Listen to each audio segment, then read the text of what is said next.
Coming to you live from the palatial studios of PBJ Productions.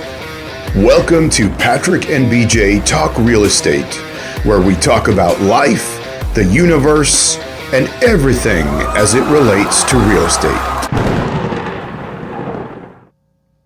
Hey everybody, it's BJ. And Patrick. And we're back talking all things real estate. And thank you for joining us today. If you haven't, please take a minute and subscribe to the channel. Just helps us with growing the channel and getting the word out about everything that we're doing. And today we are talking about why condo ownership is not right for you. Don't buy a condo. Whatever you do, we're going to come up with some reasons why you shouldn't buy a condo. No. Like, I'm not saying don't ever buy a condo.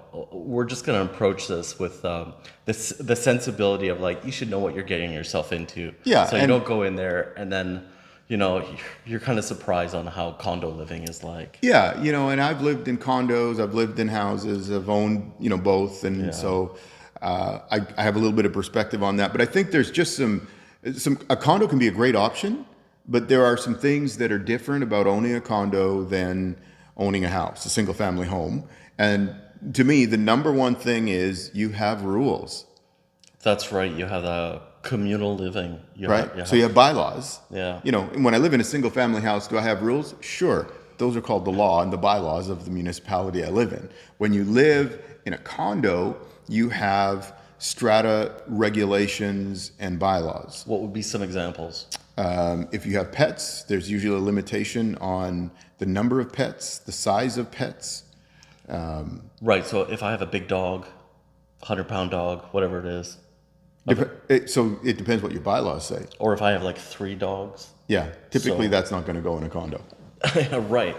But that still, it restricts people from in a good and it's kind of both ways, right? Sure. If you want to live in a building with no pets and you're allergic to pets and you can't be near pets, like maybe that's a good thing. Sure. But if you, on the flip side, if you have a dog or you have multiple, cats, then it's not going to work out. You're not going to be able to find a place. Just from the standard schedule of bylaws, there's a limitation on pets. Yeah, and usually, number and kind. Number and the size when you talk about dogs. Yeah. So number one, you have bylaws that you have to live with. Number two, you have to live with a strata fee. Let's start off with what is a strata fee? Why am I paying these monthly fees to the building? I don't know. That's what I kept asking and they wouldn't tell me. I can tell you. Okay, you go ahead. So that goes towards maintenance of the property. Okay. Right. So if there's a 100 units or 10 units in a building or townhouse complex, these are all stratas. And they would have bylaws. They would have all those same reasons. You'd be sharing the cost of like replacing the roof or drain tiles or fixing the elevator or sure, all the common areas. So the strata fee basically takes care of all of the common area, and if there needs to be snow removal in the common area, if there's the groundskeeping that needs to be done, whether it's mowing the lawn or all of those things. So. Yeah, or maintenance of those common areas. Yeah. Like we're in our other. This is going to be our second palatial studio with a pool room, a kitchen, a gym, and a gym. Yeah. There's a fireplace behind us. There's a whole lounge over here, right? So it would be maintaining spaces like this, of course. Right. Yeah. Okay. I want to circle back to bylaws, age restrictions. Yeah, well... So that would be an example of a bylaw. Yeah.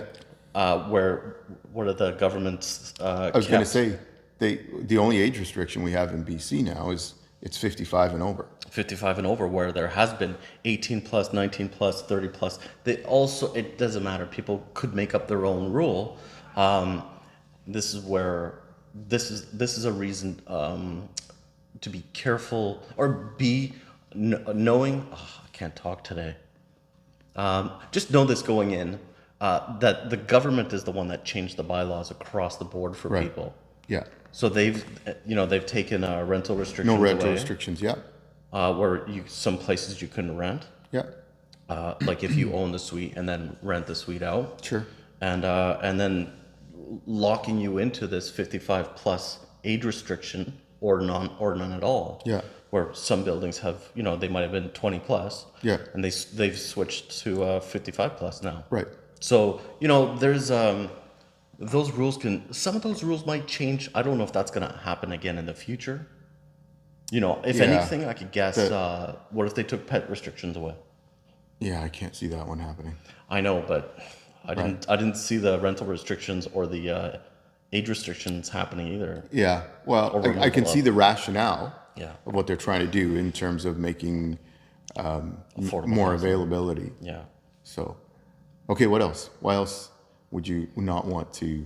You have to get along with like strangers. Like we talk about communal living. Can't I just zoom into everything? You can Can't they just do it all on my phone? You could, but like there's those other 10 other parties or 50 other parties, not parties, other people, the strata corporation members. Yeah. That's what it's called. And then it's like it's I'll not, just hold up my phone and the QR code to them, and then they can just scan the code and talk to me. right, because you can have the meetings virtually now. Right. I think that's what one of the other bylaw changes that the Yeah, government as a did on result that. of COVID. Yeah. Yeah. But you're right. You do need to be able to, understand that you're sure you have your own place, but you're also with a whole bunch of people working on keeping this whole place, the whole building, the whole area nice and kept up and so on. Yeah, so what if you're dead set against having pets? Here's my example. Well, you have to have like a certain amount of people voting in the same direction. But what if 75%, let's say, of the building wants to have a dog or a cat? Like, Yeah, well, really you're going to good. get overruled. 75% makes a new bylaw. So, yeah, but you have to know this going in. The Right. bylaws could change in time. Sure. Right? Yeah. And then, so going with that voting process with everybody else as a group, what if your roof needs to get replaced, your elevator, whatever, and you've saved money, and you have some, but maybe it doesn't pay for the whole roof, and you have to finance some. Well, how are you going to do this? Now you're going along with what 75% of the vote goes along with, right? Right. It could show up as a special assessment. Maybe not everyone has 20 grand Sure. to put out towards Yeah. a special assessment. Okay, what's a special assessment? Let's start with that. Thank you. You gotta hold me back, right? Pump the brakes, Patrick.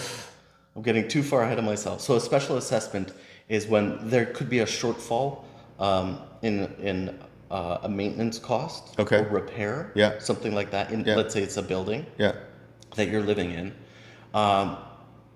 and the strata corporation or strata council could decide to do a special assessment in order to pay for it. So they're going to send you a bill for the shortfall. And this bill is split up between Okay. everybody in the building, Okay. and there's varying amounts because to make it fair, the one bedrooms are not paying the same as a 2-bedroom condo. Got it. Or if it's a smaller one bedroom, Usually it's based on square footage or something it's like based that. on exactly right. So there's a lot to know before getting into Sure. a condo where it could sort of be out of your hand. Yeah. And you have to go along with what what everybody votes for. Sure. Now, I know we're running out of time in this episode, but I do want to add that a condo may be a great option for some people. You don't have to do any upkeep.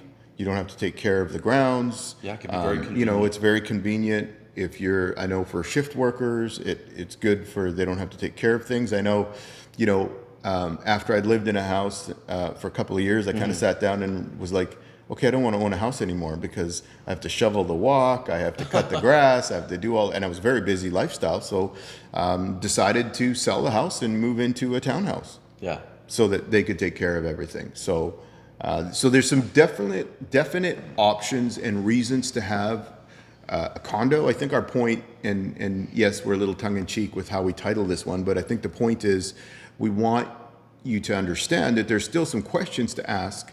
The price point, we could say the price point is better, but I've looked at $2 million condos before. So the price point may be better for a condo versus a house, depending on what you're getting. But again, that's about what you're getting. So the condo may be a great option for you, but you just need to think that whole thing through about what's the process look like and what is life in a condo like. The other thing, of course, is check out the soundproofing. Oh, Right. yeah. Make sure you know what the soundproofing is like when it comes to a condo. And usually they're good, certainly the new ones. and you know, usually they're pretty good, but Those, you know, those are great things to become aware of, like the different types of condos for sound or any the kind of amenities that they offer, and what your responsibility and what the rules are for Yeah. these corporations. Yeah. The condo the building. Strata Corp. So Yeah. yeah. Well, thank you for joining us today. And so that, if you have any other questions about condos, feel free to reach out to us directly. We're happy to help you with that. If you have any specific questions that you want us to talk about on the channel, let us know, because we'll certainly pick that up as well. And if you haven't, take a minute, subscribe to the channel, and then also you can register for our newsletter. We're going to have all of our information in that newsletter and our market updates and all of those things, but we're also going to be updating you as far as we have a book coming out on real estate that will help you and answer some real estate questions for you, give some practical tools. So you can find out about that as well by registering for the newsletter. But thank you for joining us, and we'll see you next time. Awesome. We'll see you in the next video. See ya.